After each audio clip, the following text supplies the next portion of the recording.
Baiklah, kita akan memberi tanggapan pada komentar ini. Selanjutnya materinya dipersiapkan dengan baik, Bos. Jangan mempermalukan Katolik.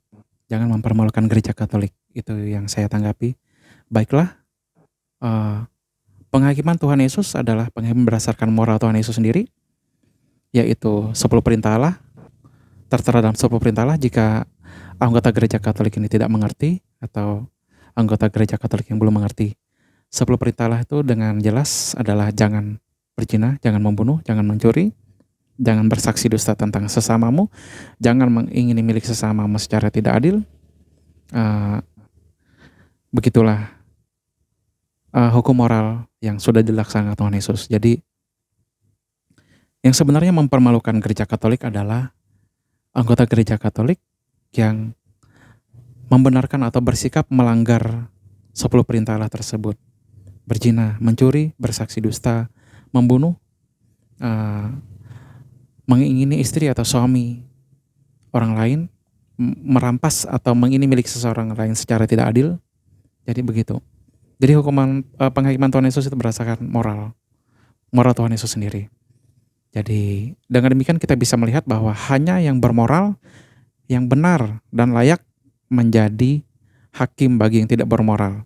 Kemudian kita akan melihat hal lain juga, hanya yang bisa memasukkan orang ke surga yang benar dan layak mengajarkan tentang surga.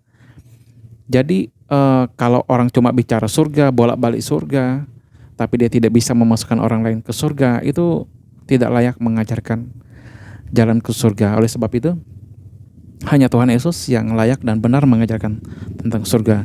Tuhan Yesus sendiri pun sudah di surga, dan sudah banyak orang Katolik yang masuk surga, termasuk Bunda Maria.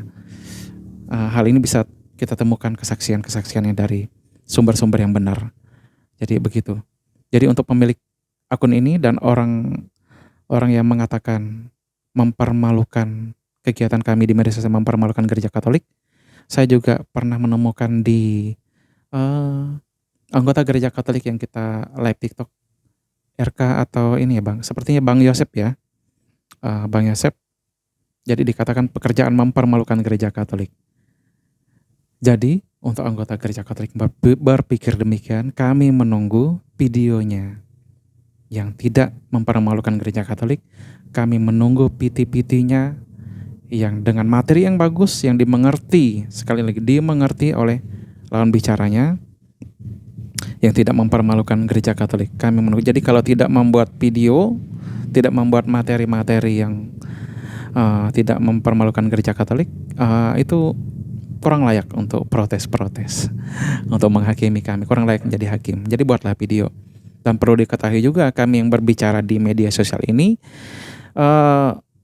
terkhusus saya tidak sanggup menguasai 100% kekayaan intelektual gereja Katolik. Tapi dalam kekurangan kami, kami berjuang untuk umat awam Katolik yang belum mengerti pesan-pesan imam Katolik, yang bahasa-bahasa imam Katolik yang setara S1, S2, S3 itu. Jadi kami berjuangnya di sana. Jadi kami tunggu video-videonya. Dan saya sangat menyukai adalah saya pernah bertemu dengan salah satu suster. Dia punya kata-kata yang sering saya gunakan. Sejauh yang saya tahu, suster ini dulu saya kenal dengan nama Suster Cecilia. Tapi saya tidak tahu ya nama aslinya dia, nama lahirnya dia, karena dia menyatakan bahwa dia bukan dari keluarga Katolik. Dia memilih Katolik dan dia banyak menjelaskan hal-hal yang menolak, pengajaran yang menolak Yesus tersebut. Jadi begitu. Jadi saya sangat menyukai. Jadi dengan pernyataan tersebut, suster ini memberi kita rentang atau jarak bahwa jika orang yang lawan bicara ini lebih kaya intelektualnya daripada dia akan mendengar. Tapi jika orang yang lawan bicara ini kekayaan tentang intelektualnya tentang gereja Katolik itu lebih rendah, itu orang tersebut adalah yang menjadi pendengarnya.